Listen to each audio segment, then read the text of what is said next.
Support for CFO Thought Leader comes from Brex and Anrock, one tax engine for your global sales.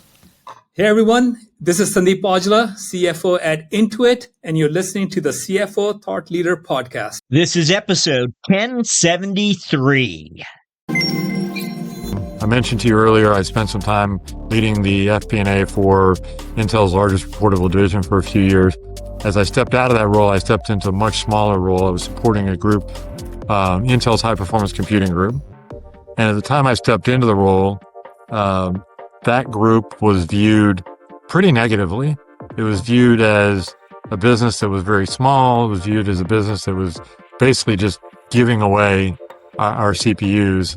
And so with the encouragement of my manager, I actually started gathering the data on how much we were selling our CPUs for, how big the business was, and was able to use that data to really transform the organization's view of the HPC business.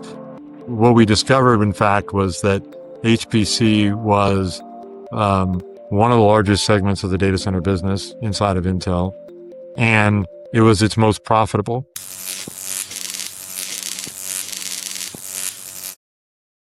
Hi, and welcome back to CFO Thought Leader. It's Jack Sweeney. Good to have you with us. On today's show, we speak with CFO John Wilson of Sabey Data Centers. Now, John spent 17 years at Intel, a company, according to the business headlines, that's been struggling lately. And I think it's clear already that the tech community is benefiting from some of the influx of Intel talent out there. Enter John Wilson. And John Wilson shared a couple of chapters from his years at Intel with us. Now, Intel had sold processors to the federal government on a commercial basis for many years, but the rising importance of high-performance computing demanded a new approach. And Wilson was there at the time. He raises his hand and volunteers to stand up a dedicated government unit, a move that he tells us helped unlock cutting-edge HPC research. Now, is there any wonder that Wilson eventually finds his way to Sabey? Now, you'll learn about Sabey data centers today, but I think you'll agree this is really a match that was meant to be. Our talk with CFO John Wilson begins after this. Are you tired of manual, fragmented, and time-consuming expense management processes? Then the U.S. Bank Commercial Rewards Card might be right for your business. More than just a card, it's an all-in-one card, expense, and travel management solution that replaces outdated expense management methods with a single intuitive platform. Specifically designed to scale with your growing business, it provides the control and real-time insights into spend that you need. It integrates with your existing tools, lets you set custom spend policies, captures all expenses automatically, and liability is kept at the corporate level. Employees can even book travel right in the platform. You also get to choose your rewards, either points or rebates, all while saving money with no annual fee. So why wait? Manage your cash flow better and streamline your business operations today with the U.S. Bank Commercial Rewards Card. Visit usbank.com/CFO to learn more. Hello, we're speaking with John Wilson, CFO of Sabey Data Centers. John, welcome. Jack, pleasure to be here on this podcast with you today. So, John, just a quick glance on your bio, 17 and a half years at Intel. I think there's some cubicles and corridors we would love to hear about early in your career. Take us back. Tell us a little bit about what you believe those experiences were that prepared you to later become a CFO. What would those be? So thank you, Jack. The experience at Intel was really a fantastic experience and a great training ground. And certainly as I've stepped into the couple now different CFO roles, I've relied a lot on the training and the lessons that I've learned there. And really it started pretty much day one, out of the gate at Intel. So, I was a wet behind the ears, probably even more than wet behind the ears, if we're being honest about it. New MBA graduate, and my first assignment at Intel was with an entity called Fab 11X, which to most of your listeners probably won't mean anything, but at that time, Intel was rolling out a new manufacturing technology, and this was going to be the first high volume manufacturing facility using this technology in the world. And so here I was, 26 years old, brand new MBA, not very technically minded. So my undergraduate degree, which we may touch on later, was in English. And so, English to finance, not a real deep technical background. And my manager hands me the keys to $1 billion budget and says, you're responsible for all the capital procurement for this brand new world-class, world-leading, manufacturing facility. And so it was kind of an awesome responsibility, both awesome in the sort of colloquial way and also in the sort of the more traditional, like awe-inspiring moment for me to realize the amount of responsibility that I had. And in order to be successful in that, really stepped back and thought about, okay, how do I learn as much as possible about this business? How do I engender the trust of the engineers that I'm working with?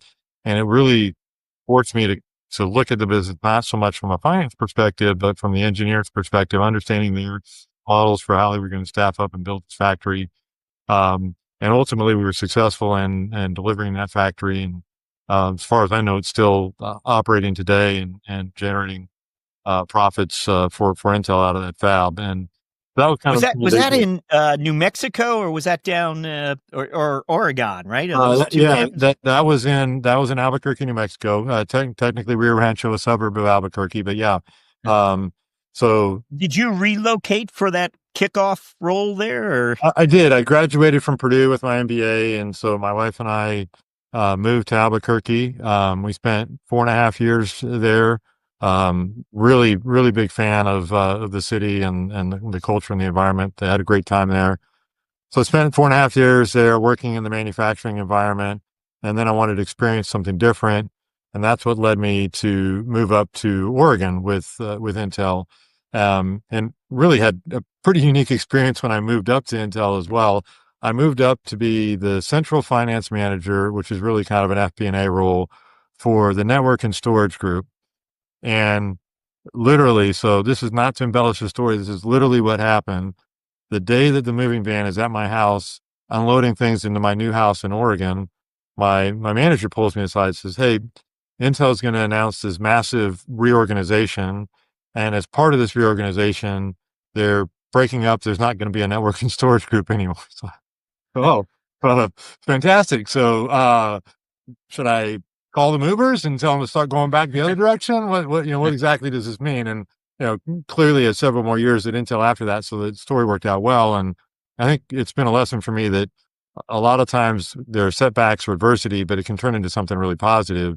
And in this particular instance, what happened is as Intel formed, I became essentially the FP&A manager for what was then Intel's largest reportable division. And so got really firsthand experience with very senior executives, really deep experiences running an FP&A process. And that, as much as anything, was probably the first and most important step in training to think about being a CFO and what those responsibilities look like, and thinking about, the business from a much broader perspective than in a more narrowed silo of, part of manufacturing or part of a business unit or whatever the case may be.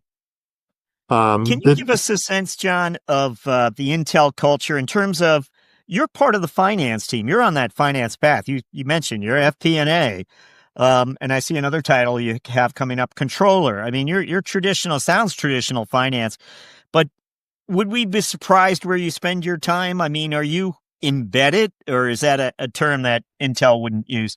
Yeah. So at the time, Intel had, and I assume it's still structured the same way, but they had what they would call operations finance and corporate finance. And corporate finance is more of what you might typically think of as accounting functions, treasury functions, tax functions, those elements, and the operations finance. And that's where I spent all my time at Intel basically was on the operations finance. You were embedded in the business. You were expected to be a business partner to your business leader, and you were expected to think about not just the FP&A, but help guiding strategic decisions, running NPV analysis, think about pricing, think about all the different elements that come along with being a true business partner.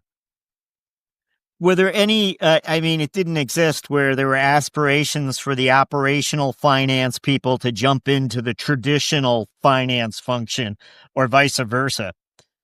Not so much on the vice versa, but it wasn't not uncommon for people to step into different non-finance roles. And in fact, I had a couple of those experiences at Intel where I moved from being a controller to being a part of the strategy planning team to being part of a business development team. And neither of those stints were particularly long, but they're super valuable in kind of reshaping your perspective, right? If you're in that finance track, you tend to think about things only from, okay, how do we manage? How do we maximize the P&L? How do we control costs? And if you're in a business development role, if you're in a strategy role, you're thinking about things from a different perspective. And so having that understanding, I think, has continued to be helpful for me in my career and understanding different people's motivations, different ways of thinking about and looking at the business, and have tried to carry that forward into my career. As you look back, I mean, do you feel as if you raised your hand, or did the opportunities come to you? Do you stop and think, maybe if I raised my hand, I would have, there was one opportunity I would have loved to have pursued while I was there? Um, I would say when I was being interviewed, whenever you go through the interview process, my least favorite question has always been, where do you see yourself in X number of years? And a big part of that for me is for a while I couldn't figure out, why don't I like this question? And then I had this realization that the reason I don't like this question is if you can't tell me what opportunities I might encounter along the way, I can't adequately answer that question for you. And so I do think it's been an important part of my career. Like, one of the experiences I had at Intel was standing up a separate legal entity inside of Intel to do contracting directly with the US government. That was an opportunity where I raised my hand and really said, look, I think I'm the right person for this role. I think, I think I can make the most of it. And, was not an opportunity that I would have envisioned having prior to that, presenting itself as an opportunity. And really, again, that was another really formative experience for me because it expanded my viewpoint beyond kind of that traditional operations finance role that we talked about earlier into now thinking about standing up systems, thinking about order to cash, thinking about compliance, and all the different aspects that come along with a more full scope CFO type of role. It seems like as well, and I don't want to get ahead of us here, but Sabey data centers, facilities. It seems like you had some insight into plant and manufacturing and what have you from your Intel roots on forward. Is that right, or would you look at it differently? Yeah, I mean, part of the reason that I'm as happy as I am at Sabey Data Centers, but first of all, it's a fantastic company to work for, but um, is it's been a blend of what I did at Intel and what I did at the time when I was with a small private equity firm in Portland, Oregon. Um, at Intel, I spent time supporting the data center group, obviously looking at it from the microchip perspective and not from the actual kind of bricks and mortar, so to speak, of the building itself, but getting an understanding of the technology, right? We were talking about AI 10 years ago at Intel, and probably even before that. Um, and then the private equity side, kind of understanding the dynamics of running and managing a real estate based business. They've come together with Sabey where, we design, build, and operate the physical buildings that we then lease out to our tenants who are installing that server technology into our data centers. Yeah, tell us a little more now. I just want to, when you do leave Intel, you do step into this private equity real estate company that you're the CFO, and that's a sometimes an interesting segue career building wise. Tell us a little bit about that. You said it's small, and I wonder what you were thinking. What would be the post chapter on Intel?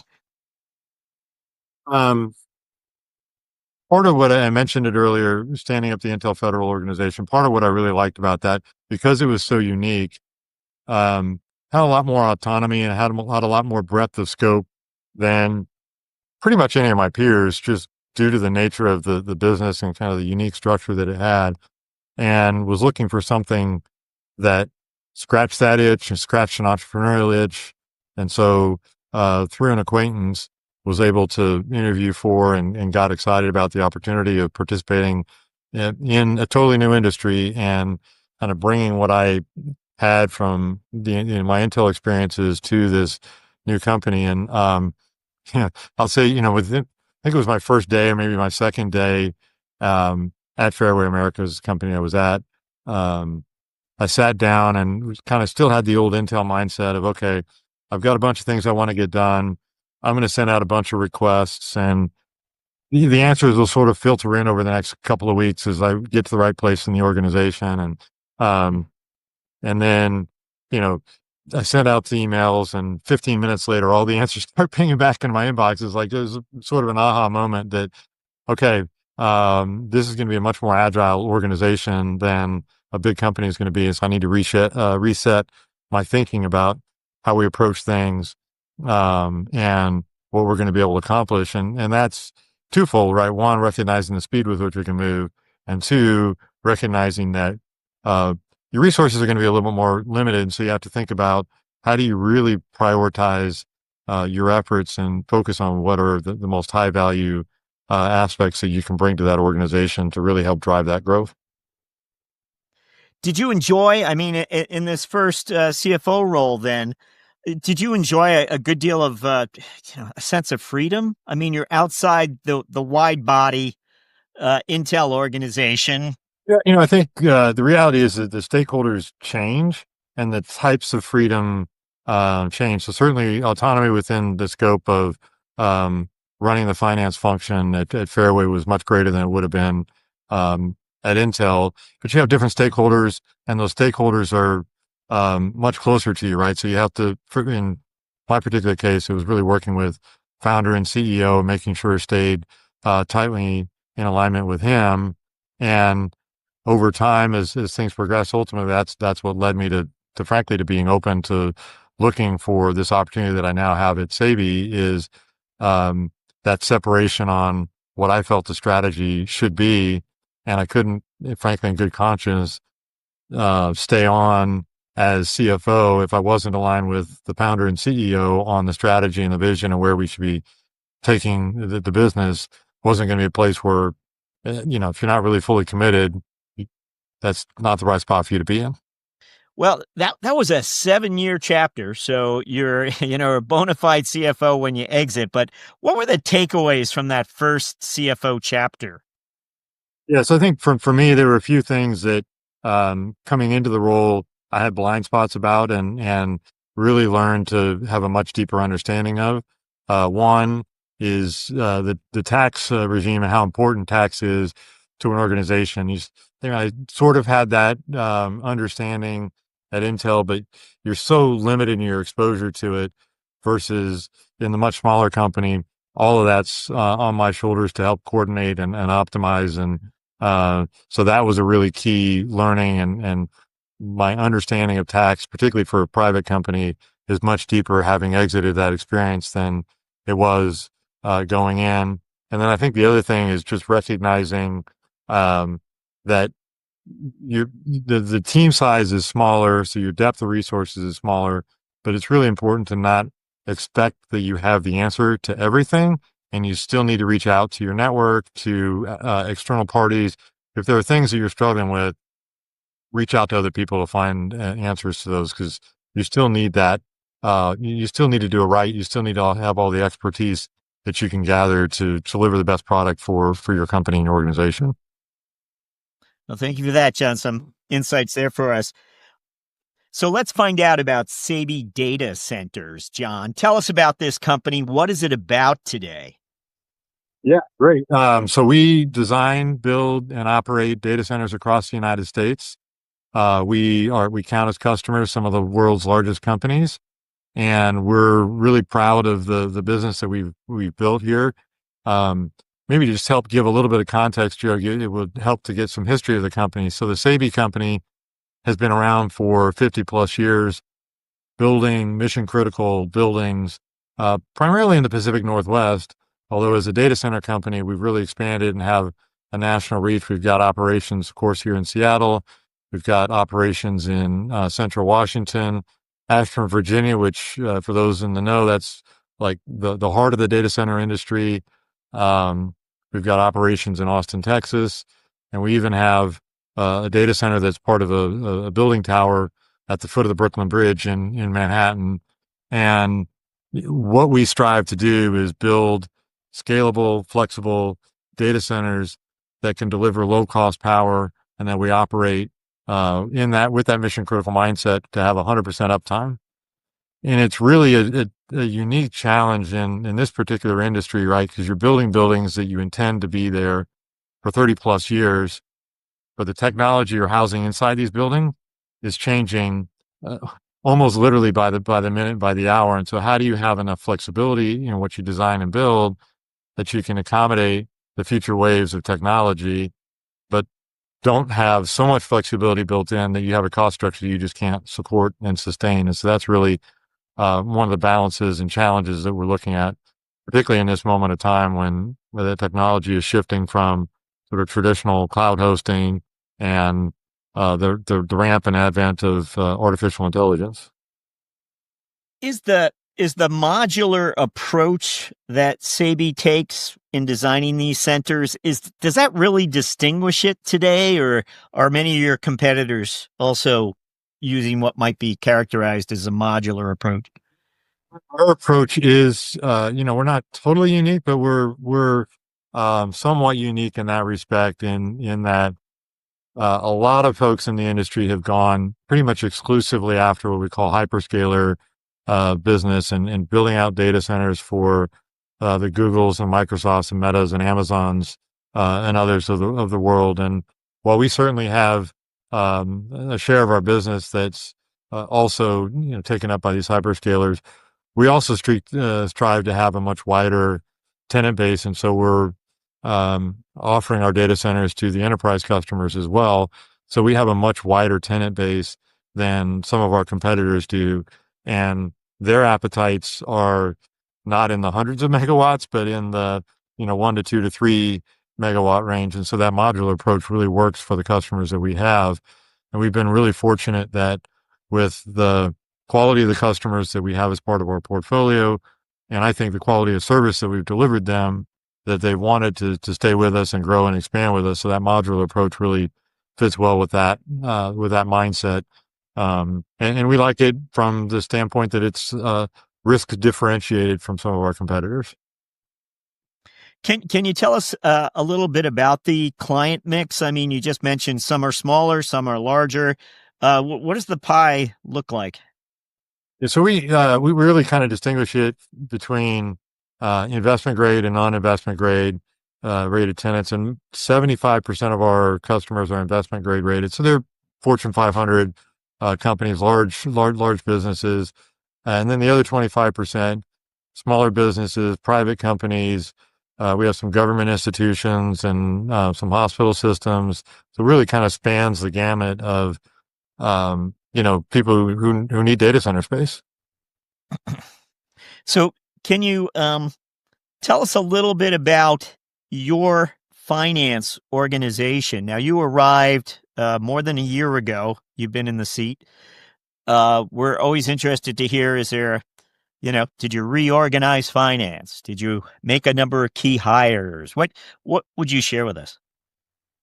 Part of the attraction of coming into this role is the strength of the team that was here already.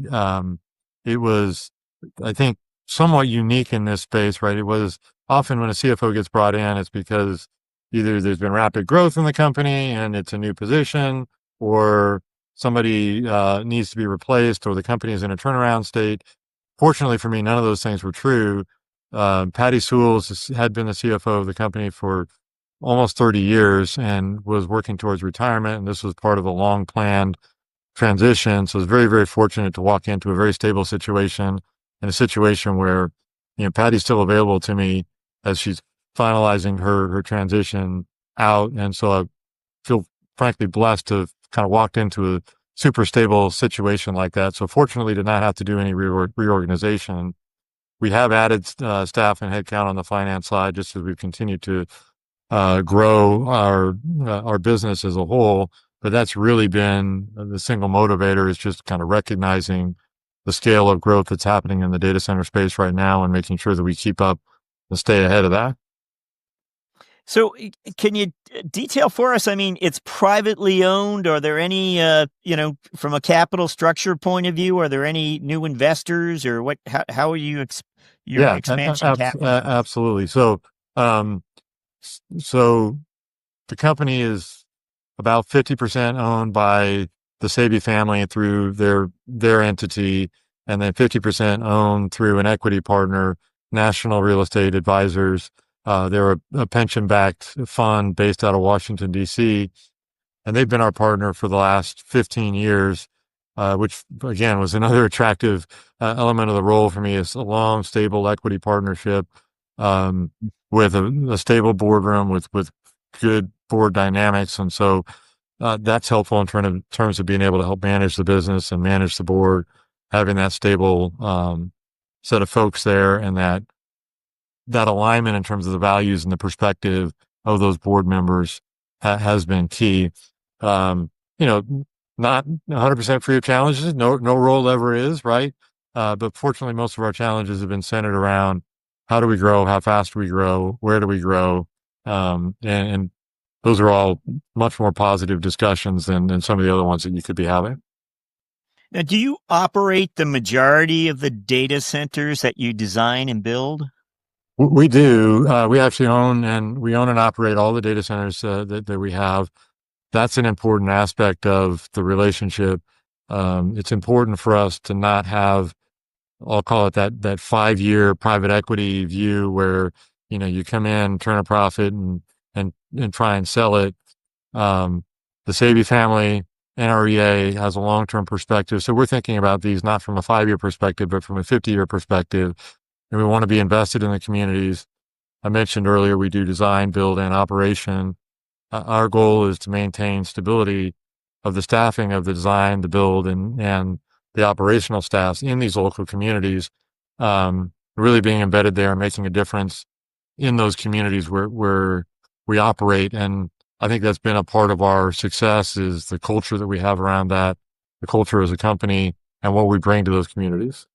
John, I'm curious whether the Sabey family was, present in the Northwest, and you were already aware of who this owner was while you were considering joining the company. Well, so they're certainly well known here in the Seattle area. It was not a family that I knew from when I was living in Portland prior to moving up here to the Seattle area. And it was an important part of my own personal due diligence thinking about the company. They talked a lot about the culture. The people that I met with were all universally good people, good, easy to talk to, talk positively about the culture. And then the other thing that really stood out to me was how long many of the people had been with the company. Multiple people with tenures of 10, 15, 20, 30 years. So that really kind of spoke to me.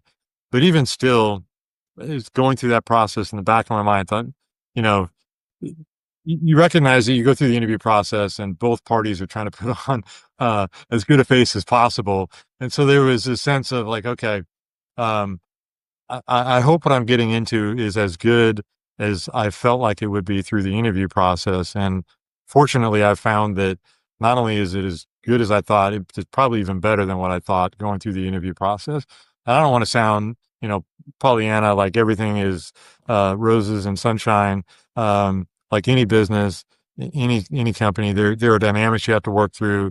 There are challenges that we have, but people approach it with a positive mindset, and that makes a huge difference in terms of being able to be successful in managing those trickier aspects, I'll say. We'd imagine there's a growth opportunity here for Sabey in the age of AI and for computing power. I mean, everyone is trying to point out their own strategic advantage when it comes to AI. What about Sabey? Yeah, I mean, what it's done to the data center industry, we're not unique from anyone else in this space. Is it's just poured gasoline on the fire and really just ramped up growth in this space tremendously. And so, from a finance perspective, what that has meant is really going back to our board and getting them to buy off on what our growth plans look like. And when I first started, my very first board meeting, November 2023, the president at the time and I worked through a growth plan, and we brought that into the board, and we felt like it was really a pretty ambitious plan, and certainly more ambitious than what the company had attempted in the past. And every month after that last year, and up even including now, that plan has looked less and less ambitious than what we thought it was, just because of the overall growth. And so my focus shifted to how do we ensure that we have the capital that we need and we have the capital structure that we need as a company to go after this. And so we've partnered with our equity provider, NREA. They're off raising equity to the tune of $250 million a year to go finance the growth of the company. And I've focused on the debt markets and ensuring that we can bring in the debt financing that we need to help continue to ramp and grow the company. Tell us a little bit about your lines of sight into the business then, and how how it's performing, whether it's growing and expanding the way you want it to. Yeah, I mean, absolutely. So again, it's kind of an easy market to look like a hero from a CFO's perspective when things are growing as they are. And so the things that I'm focused on from a finance perspective are working with our sales staff.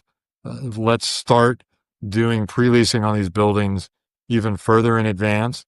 And let's make sure that, when we're talking to our tenants about this, we are pushing the terms appropriately, right? I don't want to get in a situation where, we're overly greedy, but we definitely want to make sure we take advantage of the purchasing power that we have in this particular moment, if you will.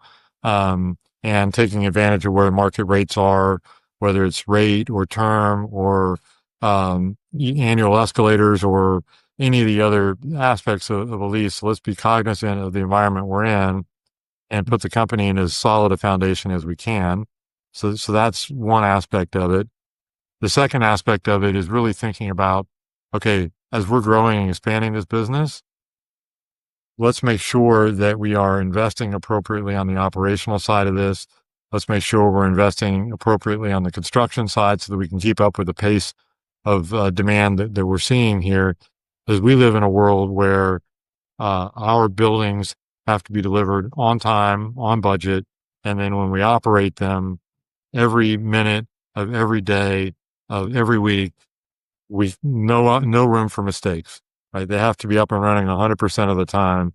And that's a tremendous responsibility on our operations team. And so ensuring that they have the resources to deliver that. It only takes one outage to ruin 25 years of experience in the data center space. And so we're very, very cognizant that that's an important element of what we do and putting the right investment on that. How have you sought maybe to make it more visible in terms of your resource allocation, understanding better, that manufacturing that's getting the funds that it needs, that you're allocating where the money needs to go? Is there something that you've done to help raise the visibility for everybody? And yeah, so maybe a couple of different answers to that question. It's a great question. One, kind of going back to the basics and going back to some of the experiences at Intel, really bringing some more structure to our planning processes, and not just structure, but bringing then everybody together to talk about that planning process and having department leaders share with each other what their resource plans are so that everybody can hear and understand what the challenges the various business leaders are facing, what their resource needs look like, and being transparent about the trade-offs that we have to make, right? Not everybody gets 100% of what they want. How do you make those trade-offs? Why do we make those trade-offs? And providing some of that visibility is really been key from that standpoint. And then that guiding light, that guiding metric that we're looking for is what is our net operating income as a percentage of revenue. There's an industry target of 70%, and that's what we're constantly striving for. And so how do we drive towards that? And that's, efficiency on the construction side, efficiency on the operation side. That's pushing the rents on the top line as much as we can.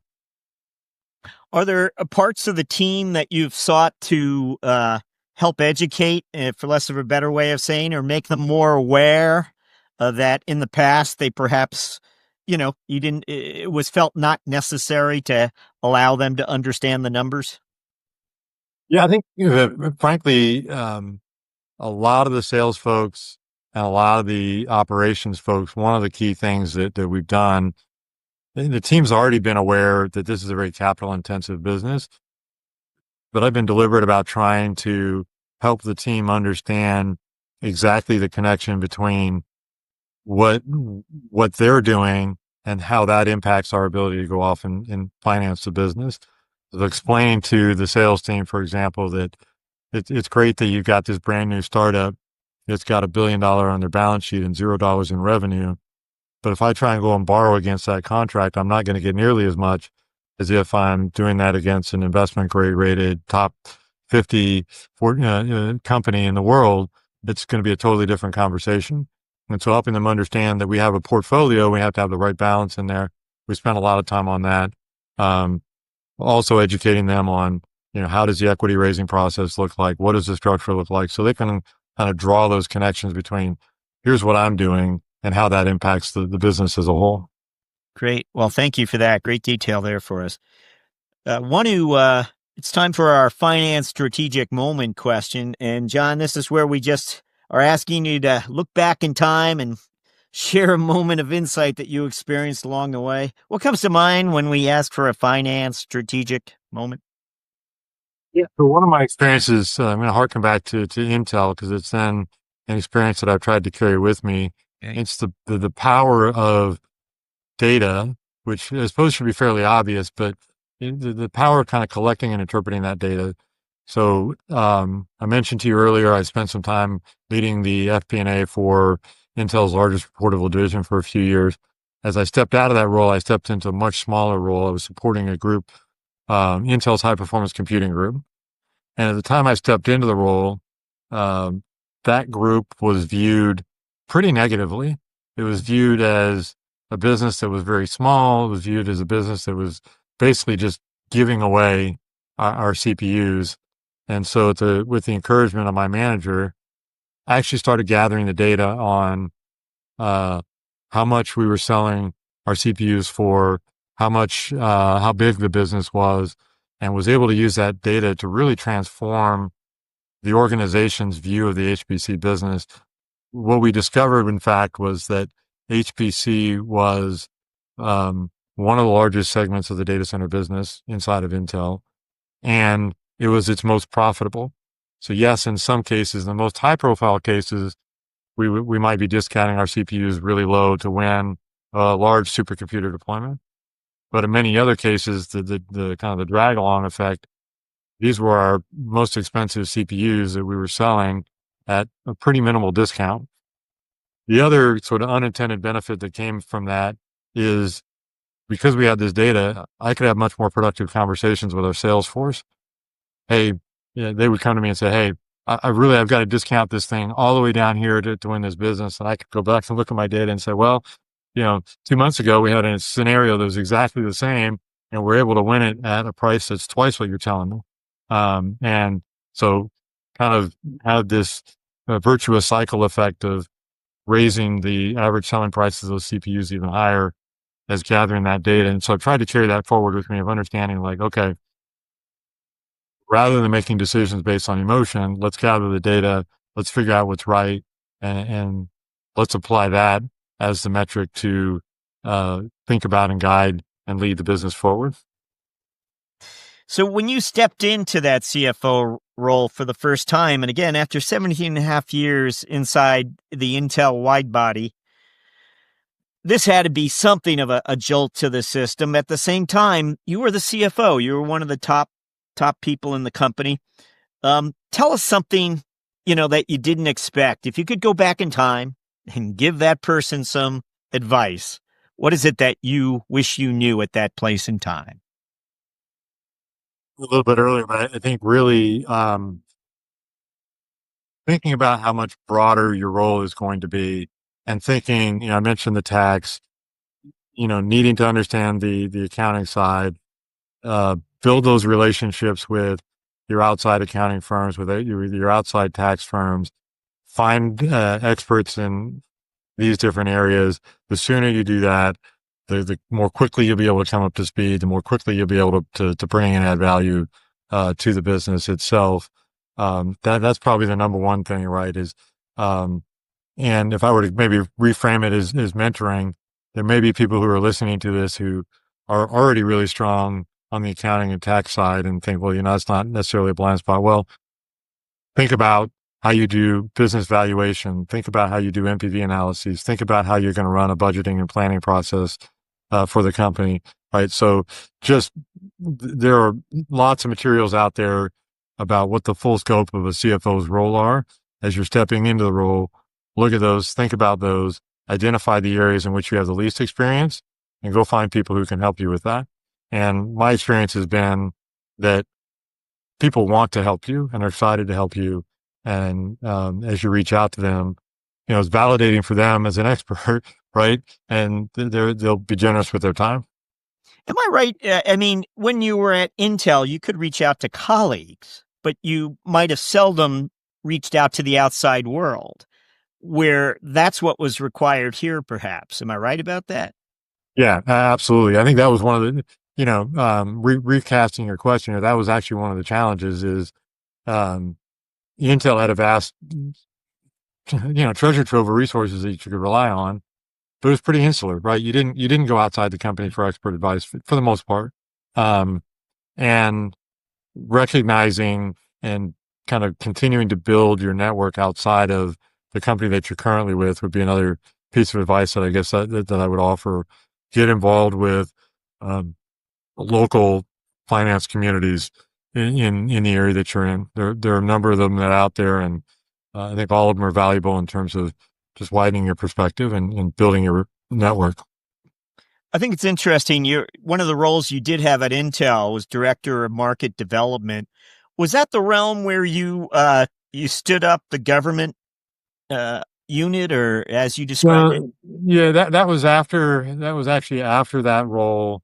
That was again a business development, and I don't know that whether Intel's pursuing this technology or not, but they were looking to deploy a technology called rack scale design, and the concept was you had the Metas, the Amazons, the Googles of the world who were deploying these huge data centers at scale.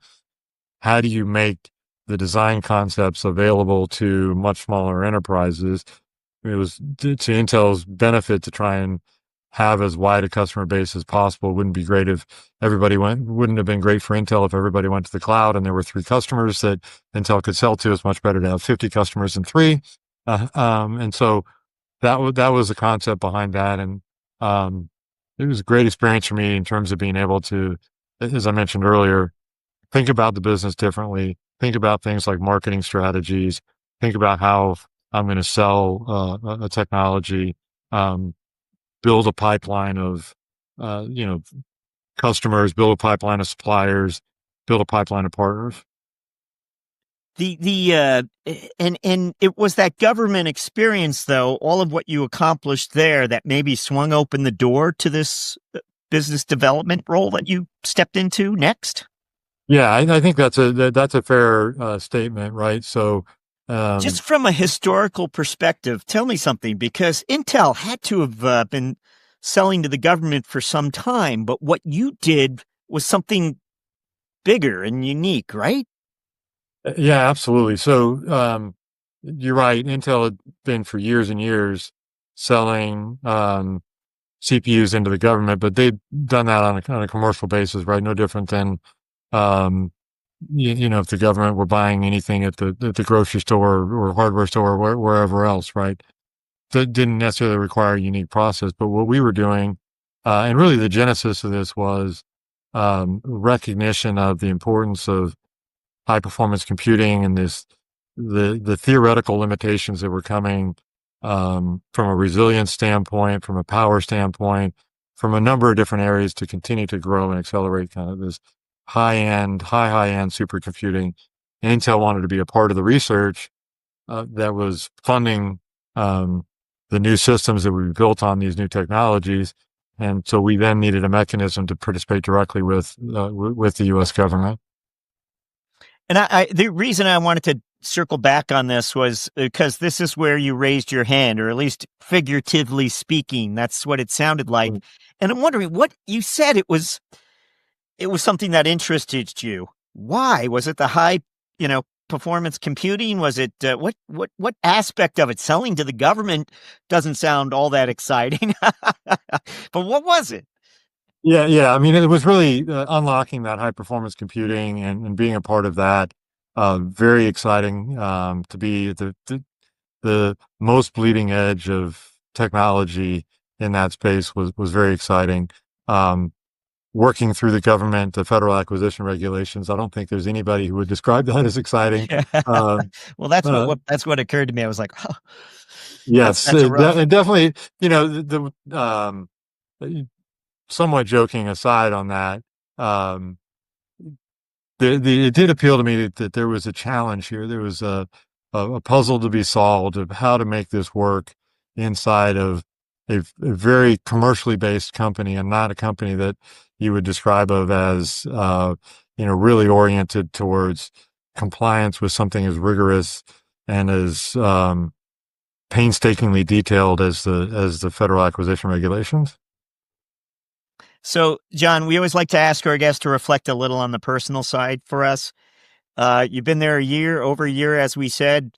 It must be something your colleagues still don't know about you. We're always interested. Is there something you'd care to share? Well, tell us about yourself. Something most people might not know. Yeah, I think in the work setting, people don't as frequently talk about their faith, and that's something that's really important to me.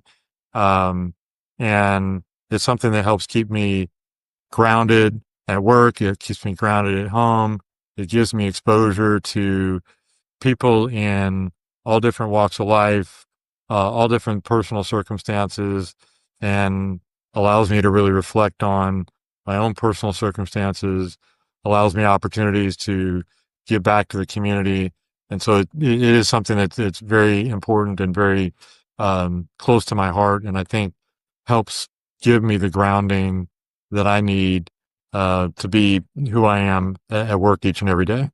Wow. Wonderful. Thank you for that. We've had a few finance leaders over the last 18 months mention their faith, which turned back the clock that we didn't have. I don't know why that might be, but it's nice.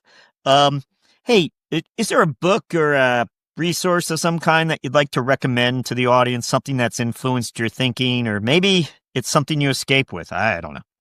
Yep. As a former English major, I still very, very much enjoy reading. I tend to shy away from some of the traditional business books, but I find that for me, reading historical biographies is a really interesting way to get insights into how people think. And one that I read recently is, I think it's Walter Isaacson, who wrote a biography of Benjamin Franklin.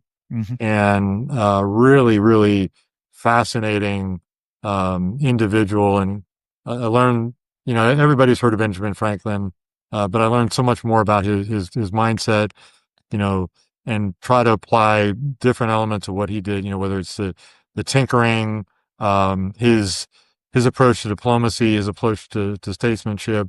Nowhere near at his class, but try and learn from that example and carry that forward. So I would recommend that book.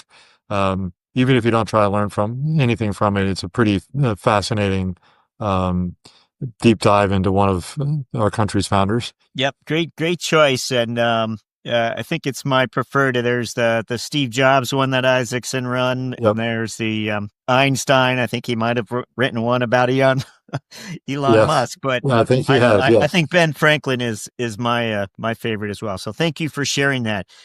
we're going to ask you about the coming 12 months, and this is our final question. We'd like to know what your CFO priorities are as you look forward.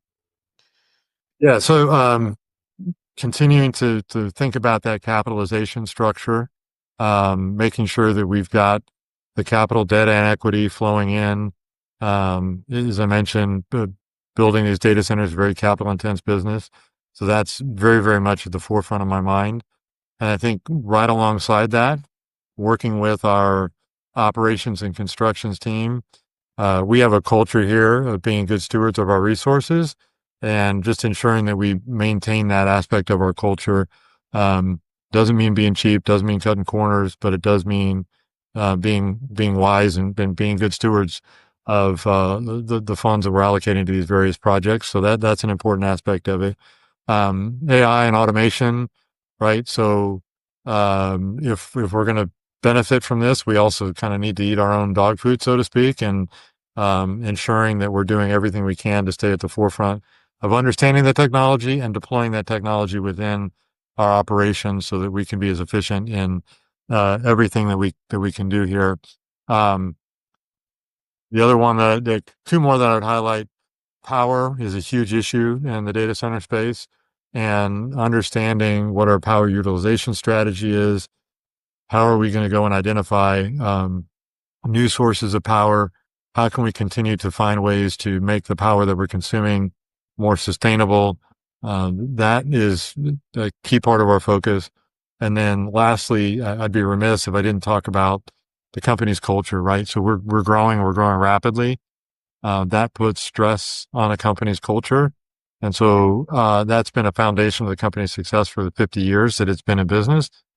And so I feel a very heavy responsibility as a leader to ensure that as we grow, we maintain that culture, that we're very thoughtful about moving those culture keepers or those culture leaders to different new sites so that we can kind of embed those new sites with that culture. Wow. Great takeaways for us there, your insights into the future of Sabey data centers. John Wilson, thank you for joining us on CFO Thought Leader. Jack, thank you very much for having me. It's been a pleasure.